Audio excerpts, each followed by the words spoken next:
Isso serve também não só para a criação do universo, quanto para a criação da vida também. Com certeza. Se o Mas Darwin universo... e a teoria a evolução de Darwin, ela briga com a evolução das espécies, com Com a a crença, teologia? com a Bom, aqui teologia. nós temos 3 tipos de abordagens para falar de Charles Darwin. Você fala também sobre isso Falo, aqui? menciono também. Uma abordagem é a abordagem daqueles cientistas que falam o seguinte: a teoria da evolução das espécies sepultou Deus. Eu não preciso de Deus para justificar a vida, porque a evolução explica tudo. Existe um outro grupo criacionista que fala assim: não, a teoria da evolução das espécies não explica a origem da vida, nem nada. Ela explica alguns mecanismos, mas não todos. E existe um grupo intermediário que diz: não, eu acredito na evolução das espécies e acredito em Deus. Deus usou a evolução para trazer tudo à Entendi. existência. Com essas 3 colocações em voga, eu particularmente sou da terceira, eu sou criacionista. Eu digo o seguinte: a teoria da evolução das espécies de Darwin, ela teve realmente um salto explicativo muito bom para várias coisas. Várias coisas. Eu estive em Galápagos, eu li a origem das espécies, eu li a origem do homem, que ele também escreveu. O Darwin foi um gênio em muita coisa. E em que sentido eu concordo e acredito na teoria da evolução de Darwin? Quando ele usa aquilo que, essa expressão não é dele, eu que estou usando, aquilo que eu chamaria de microevolução. Vou dar um exemplo para você. No momento em que nós estamos tendo esse bate-papo aqui, uma palavra que está passando demais por aí é a palavra a variante do vírus. A variante do vírus, né? A variante, o vírus está mutando e tudo mais. Mutando. Isso mostra que realmente no grupo das células, elas mudam realmente muito rápido. Elas se adaptam. Isso é uma forma microscópia de ver o que acontece na natureza. Numa escala maior e mais lenta. Uma escala maior, e Darwin percebeu isso. Ele notou que os tentilhões lá de Galápagos, são várias ilhas que tem ali em Galápagos, que os tentilhões de uma ilha tinham um bico de um jeito, da outra ilha tinha um bico de outro jeito, e ele ligou o formato do bico dos tentilhões dos pássaros com o tipo de fruta que havia ali. Função Então, o cara foi um gênio. Você está entendendo? Absurdo.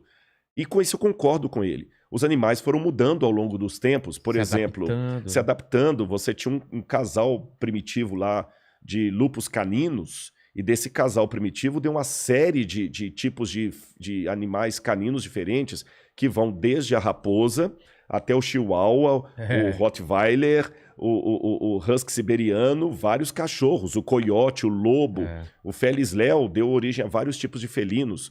Isso aí Darwin realmente está de parabéns. Agora, o que eu acho que Darwin não provou? E aqui que eu acho que desculpe-me falar assim, sem querer ser panfletário, até a ingenuidade de quem é darwinista roxo. Darwin não provou que uma espécie virou outra espécie. Por exemplo, que viemos do macaco. Na verdade, Darwin nunca disse isso. Não, né? Não. Darwin diz que nós viemos de um ancestral comum com símios. E símio, para o macaco, não é um sinônimo perfeito. Mas explicando de maneira mais simples assim, embora eu não seja biólogo, né? Existia, na visão darwinista, um ancestral comum que deu origem a alguns tipos de macacos, como os orangotangos e os chimpanzés. E desse mesmo tronco saiu outro tronco que deu origem ao Ramapithecus, que depois foi evoluindo de Ramapithecus para Homo ergaster, tem vários lá, Australopithecus, até chegar no Homo sapiens e o Homo sapiens sapiens, que é o homem moderno. Então nós somos parentes deles aí. Só que, qual a prova fóssil disso? Por exemplo, que os répteis no passado que as aves no passado eram répteis. Não existe nenhuma prova, não existe nenhum fóssil de transição, é zero. Mesmo que eu falei da mutação do vírus do Covid, tem a variante da Amazônia, a variante lá da China, a variante da Índia, mas o vírus ainda é vírus do Covid. O vírus do Covid não virou um vírus da hepatite. O vírus do Covid não virou um vírus da AIDS. Entendi. Você está entendendo?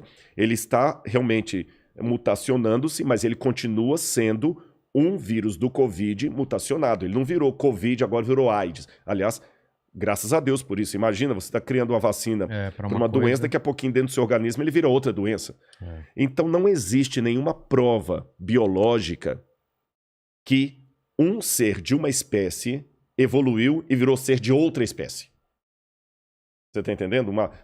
Um dinossauro virou uma galinha. Isso não tem. Então eu sou cético, não existem essas provas até hoje. Já tentaram várias vezes forjar até provas. Parece que tem um elo perdido, né? O pessoal não conseguem achar esse elo perdido. Exatamente. Que é esse salto. Esse salto não tem. Você tem apenas indícios. O fóssil de um ser e o fóssil de outro ser. E esse caminho aí... E esse caminho eu tenho aqui a garrafa e eu tenho o copo. Aí, esse caminho aqui é uma lacuna. Aí o evolucionista fala assim, não, esse copo aqui foi evoluindo, evoluindo, evoluindo, até virar essa garrafa.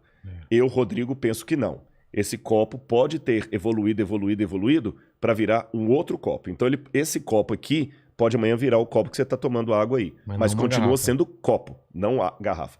É esse que é o ponto. Só que hoje, falar contra o darwinismo, o evolucionismo, é quase dar um tiro no pé acadêmico. Porque vão chamar de negacionista, né? Negacionista virou um mantra. Sabe, na verdade, em alguns pontos, a universidade, ela tem virado, e eu acho que eu posso fazer essa crítica aqui, porque o mundo acadêmico é um mundo para você fazer a crítica. A universidade, em algumas instâncias, tem virado o mesmo padrão cultural da Europa da Idade Média. Caramba! Por quê? Na Europa da Idade Média, o lema era Roma locuta, finita causa est. Roma falou, acabou. O que é dogma da igreja, você não pode questionar. Tá certo? Então, se nos dogmas da igreja estavam ditos que... Vou dar um exemplo para você. Por uma interpretação errada da Bíblia hebraica, Jerônimo traduziu que a terra permanece para sempre. Estate, que ele traduz em latim. Tá. Só que no hebraico, quando fala a terra permanece para sempre, quer dizer, ela dura para sempre. Mas São Jerônimo cometeu um escorregadela lá em latim e traduziu a terra fica parada para sempre. Tá certo? Aí você vê a briga de Galileu Galilei, quando quase foi execrado pela Inquisição da Igreja, pelo Santo Ofício, porque ele falou que a terra por si move. Então, naquela época, você ousar dizer algo contra os dogmas da igreja, você estava cometendo um suicídio intelectual e, ao mesmo tempo, social. Porque não podia falar nada contra excomungado. Não podia falar nada contra o dogma da igreja. Roma locuta, finita causa est. Roma falou, silêncio, shut up, acabou.